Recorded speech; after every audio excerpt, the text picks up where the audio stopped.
Hey guys, subscribe for daily content, and if you're shopping for gear, make sure you check out the description for the newest items at some of the very best online retailers.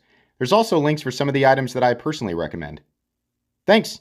What's going on YouTube? Metal Complex here, and today I've got another interesting knife review / knife overview to share with you guys. This is the WE Quinseris, or Quinseris.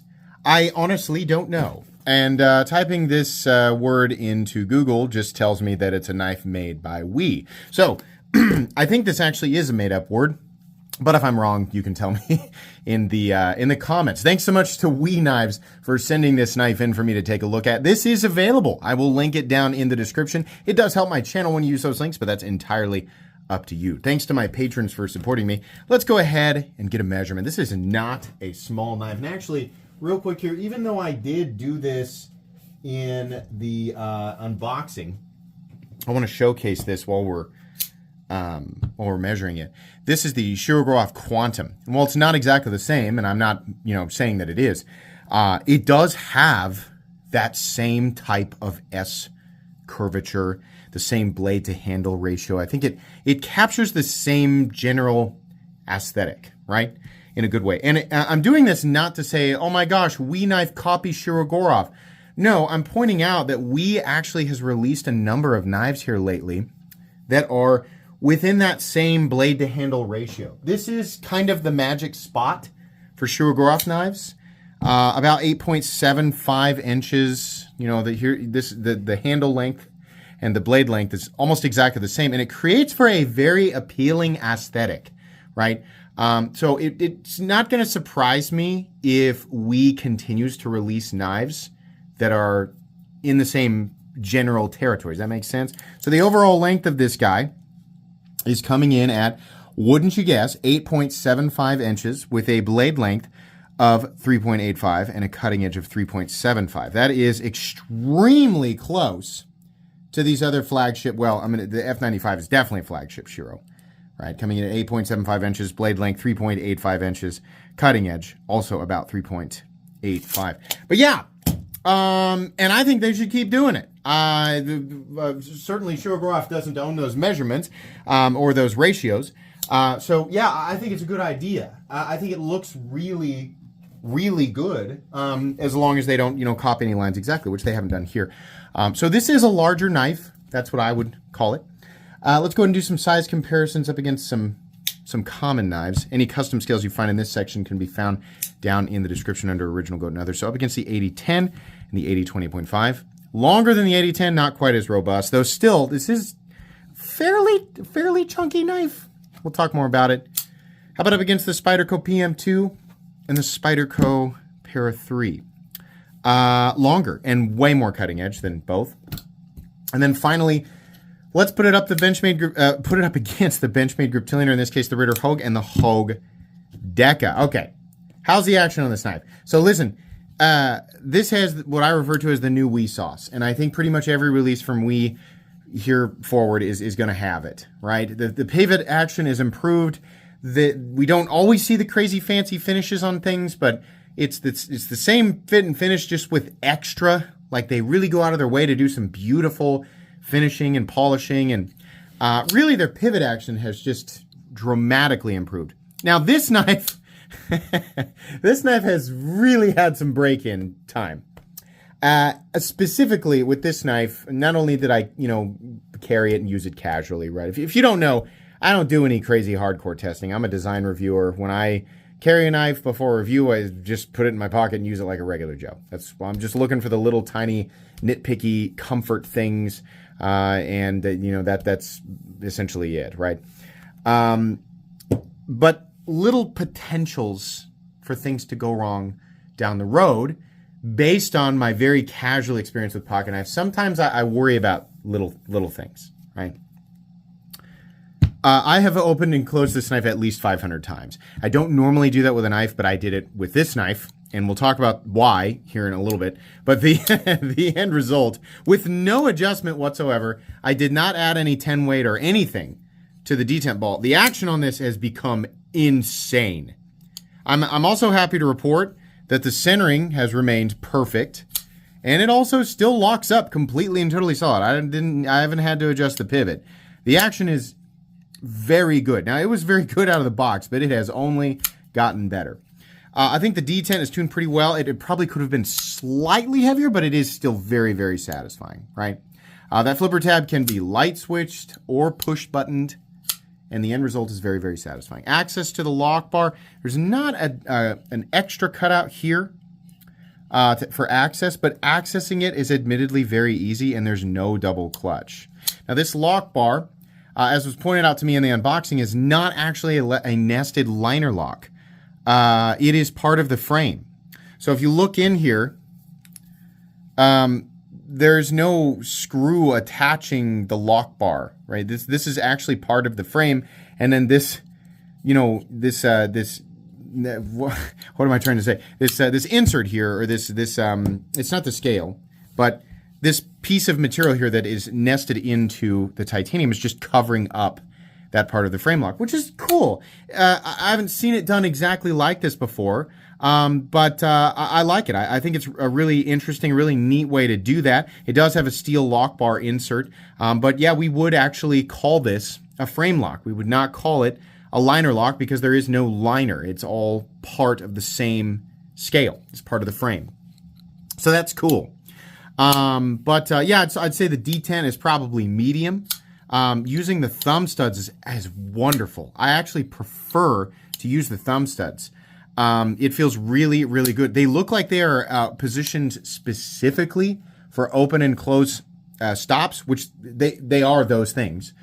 But I would say they definitely managed to optimize the placement for thumb deployment. It works really, really well. It's actually a very satisfying knife to deploy. So ultimately, TLDR, action good.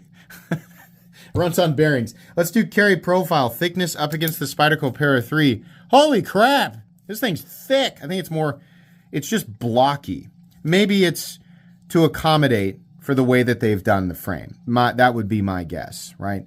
They probably could have made it a little bit thinner. I kind of wish that they had just knocked these areas down, or, better yet, contour it. You can still accomplish what you've done here, where you've highlighted this area right here with the inlay, which I think is the word that I was looking for. I can't remember if I actually said it or not. It also would have definitely helped with the price tag. Holy crap.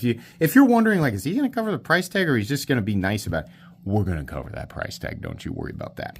But yeah, some contouring would have gone a long ways. I feel like it would have been an opportunity to kind of radius the edges and just create for a more appealing aesthetic and something that felt a little bit better in the hand. This doesn't feel bad, but it's just kind of flat and blocky. It comes off as thick, right?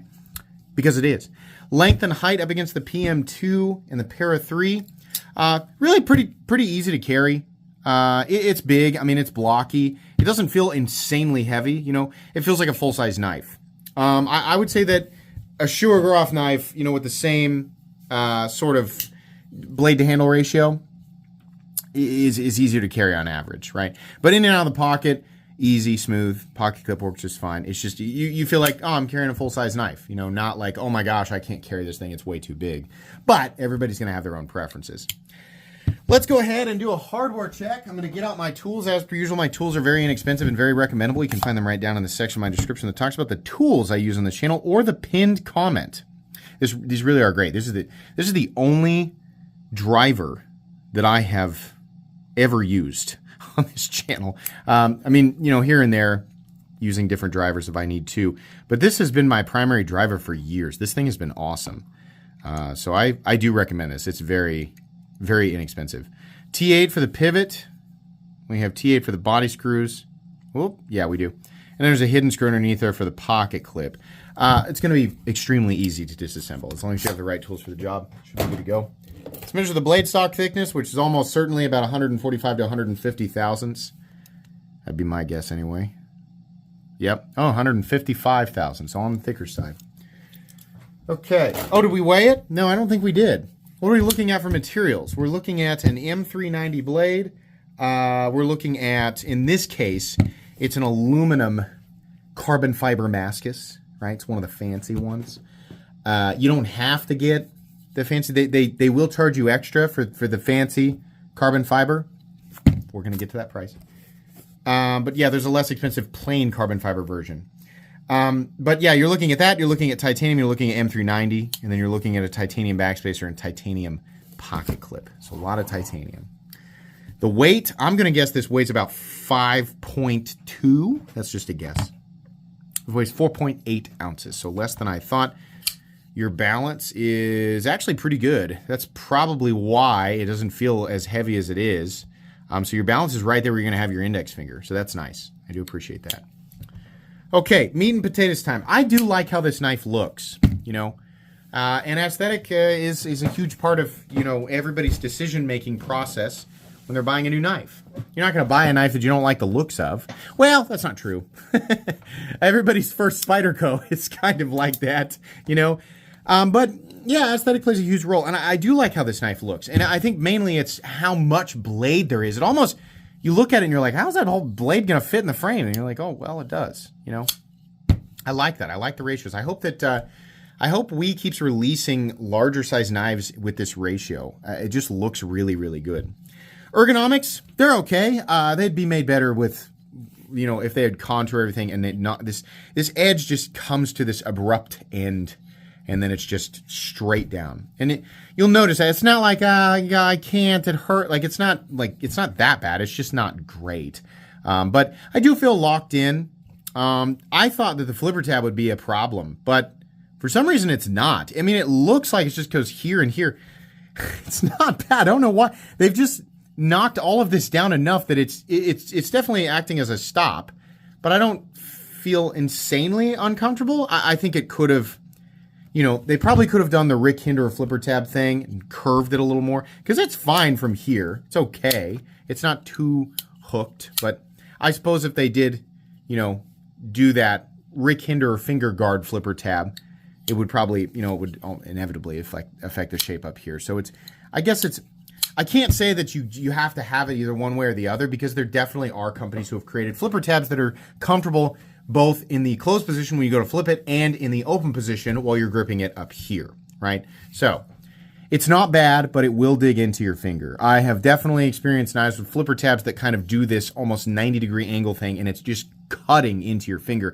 If you cut specifically like this, right up against that flipper tab for an extended period of time, yeah, you're definitely going to feel it. So, I feel like just a number of different things could have affected, you know, the ergonomic comfort, and also absolutely helped with the price tag. And if you're new, I'm not just saying contouring pay more money because feel that way. No, the machines required to contour accurately and effectively and shape materials like titanium are very expensive. The process is expensive, right? So if you're going to charge that much, there's a certain price point where I really don't like to see certain materials just flat. Now, some companies and designers will, you know, say, oh, it's a design choice. Okay, just charge the appropriate amount for it, right? So this is definitely not contoured, and it's just there. It's really nice looking, but it's just simple beveling, right? What I do like about how they design this is how they've highlighted the area around the inlay. And the inlay is definitely laid into that area. It's cool. It's got sort of topographical, or I think I called it melted zebra, but it is cool. I like the aluminum and carbon fiber, and it is more expensive material than just a regular carbon fiber, sure. But I think they've got some pretty crazy markup on this stuff. It looks nice, but again, you could accomplish this same look, and I think it would even look better, like by quite a bit, by contouring these areas, right? You still have the highlight, you still have the lighter polish versus the surrounding blasted or like sort of the acidy tumbled titanium. Would have looked better and definitely would have been more comfortable and would have assisted in justifying that price tag a little bit better. The blade on this, it looks pretty good. They have a few different options, including their silver bead blast. They've got a black wash, which will definitely decrease the HRC range, and it's already kind of low. This is M390, and it's from WE. That means it's 59 to 61, which is, you know, 60, 61, that's fine. 61 is great, actually. 59, The black wash, that'll bring it down to 58 to 60, which is disgusto barfo, poo-poo, no thank you. From my perspective, that's my opinion. I think that, you know, coated or not, we should be at 60 to 62. I think that would make people happy, but that's just my opinion. These do come sharp. WE Knives does a good factory edge. It feels nice. I'll let you guys take a look at the plunge grind. If you're going to use this knife and only this knife, this is an area that might affect you a bit more. But, from where I'm looking, I think it looks pretty good. I have so many knives in rotation. I use them so casually that I'm not doing a lot of sharpening. But if you are, you're going to want to pay attention to that little plunge grind area. So yeah, I think this finish looks okay. I feel like their silver bead blast just looks superior, but it's fine. That comes down to preference. They have kind of that acidy tumbling on the flat here. I do like this little notch. I think it's mostly decorative. It's not necessarily the most comfortable place to put your thumb, but I do like how that looks. This trailing or Persian style blade looks really nice. Trailing point, I guess. The jimping here is, initially it feels totally ineffective, and then as soon as you push into it, you realize, oh, it's not. It actually is pretty effective, so that's nice. You could choke up here just a little bit. I don't consider this a safe zone for your index finger, so I would keep it back here, but that's up to you. This will be a superior poker. Absolutely.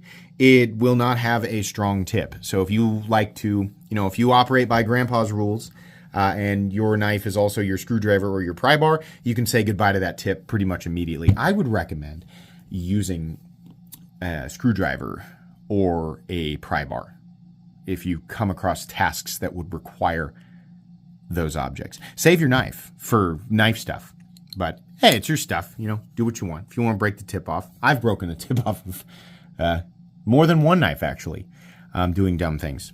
Ironic dumb things. But anyways, yeah, it'll cut, it'll slice, it'll do what you expect it to do. It's just not going to, some of these are going to have an HRC range that's lower than what a lot of people would consider optimal for M390.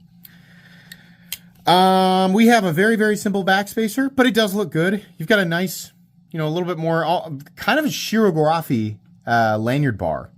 Looks good. No lefty mounting position. Left-handed people, you'll just have to carry it in right-hand pocket, which I know many of you are used to. I think it'd be nice if they gave you an option, right?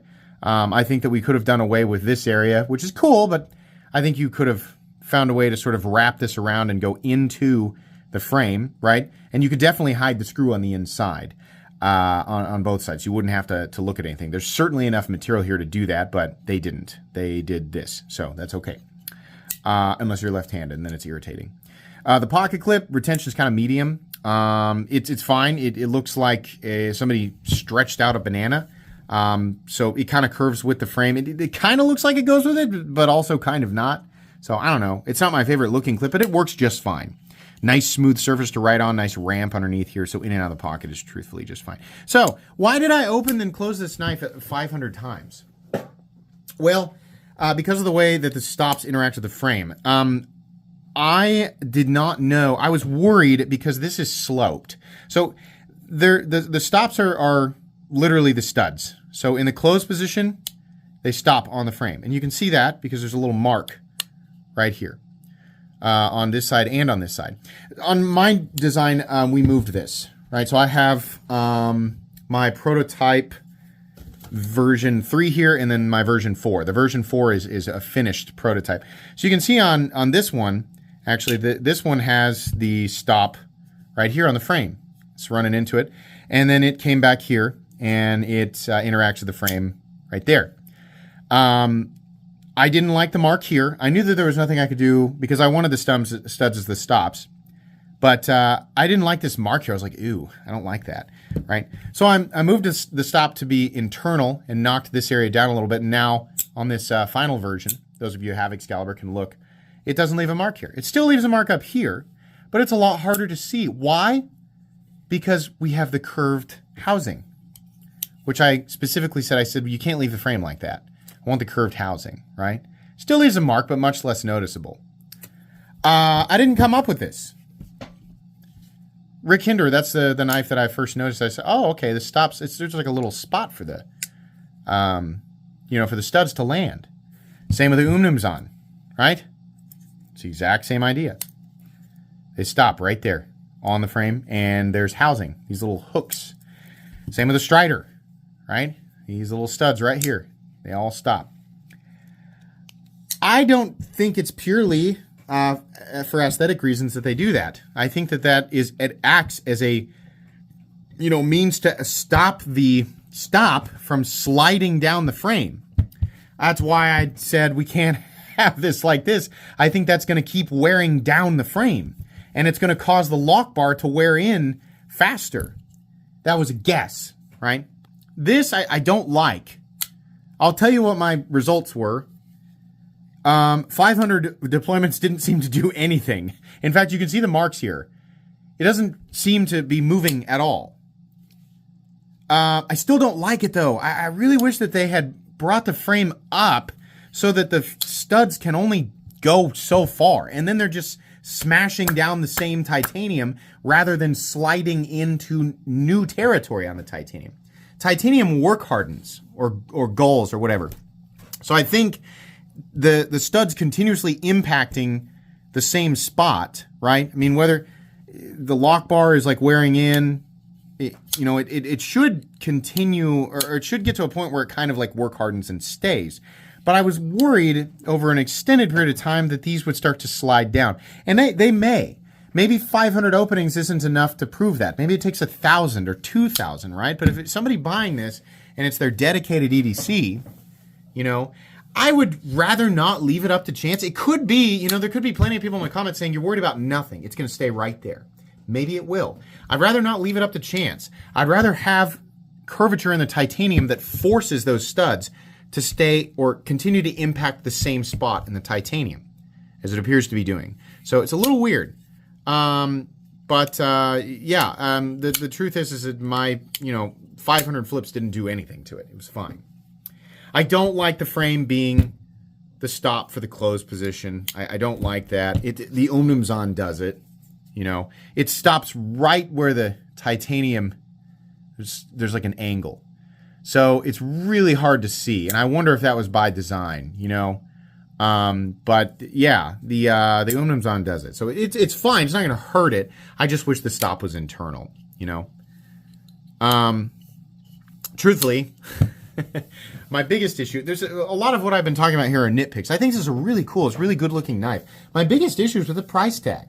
Surprise, WE knives, WE is able to produce awesome stuff and put a reasonable price tag on it. Right? A lot of people would say, yeah, it's stuff that tends to be a lot simpler in design. Sometimes, if you're going to charge more than $300, it better be pretty spectacular. And this knife is missing a lot of things on my own personal checklist when it comes to Chinese production knives that are deserving of that price tag. Mainly the contouring and the sculpting. We've got some cool things here, but not anything that's, that we don't see in the mid 200s. There are plenty of companies out there capable of producing knives at the same quality or the equivalent quality to WE knives, releasing these knives for $250. Kunwu, for example. They've got plenty of awesome knives between $250 and $280 that rival or even surpass what WE does with the exact same or very similar materials, right? WE knives also releases amazing stuff in this higher tier that just vastly outclasses other things that inexplicably have the same price tag. The WE Ator, for example, WE knives. How are you guys releasing an integral, a beautiful, I mean that thing is contoured, it's sculpted, it's a one-piece frame, which is factually more expensive to do than a two-piece frame like this. You got the same blade material. The whole thing undoubtedly costs more to make, yet it lands $20 less than this guy. How? Why are we trying to justify $399 for this knife? Now, a lot of people will be quick to point out that the base price of this knife is not actually $399. The black-washed version is $348 for some reason. It appears to be that way because the carbon fiber on this and one other similar model is just more flashy.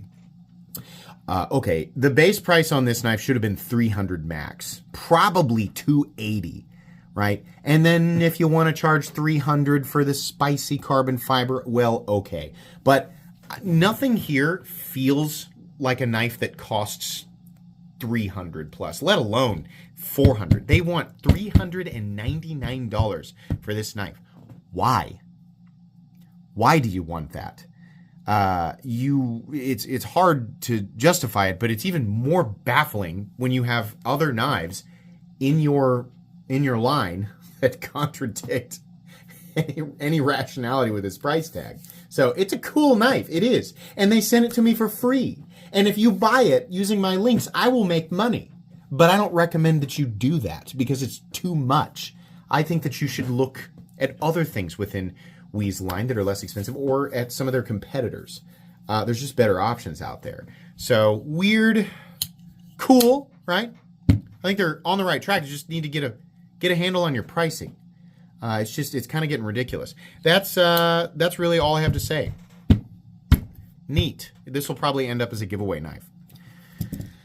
Please make sure to follow me on Instagram at metal_complex. If you enjoyed this video, leave a like. If you'd like to check out my other content, I do, of course, have lots of videos of knives that are either expensive or inexpensive that I do or don't like, so check those out. And if you enjoy all my content, go ahead and click on that Metal Complex logo right there and subscribe because there's definitely more coming. Thanks again for watching, everybody, and have a great day.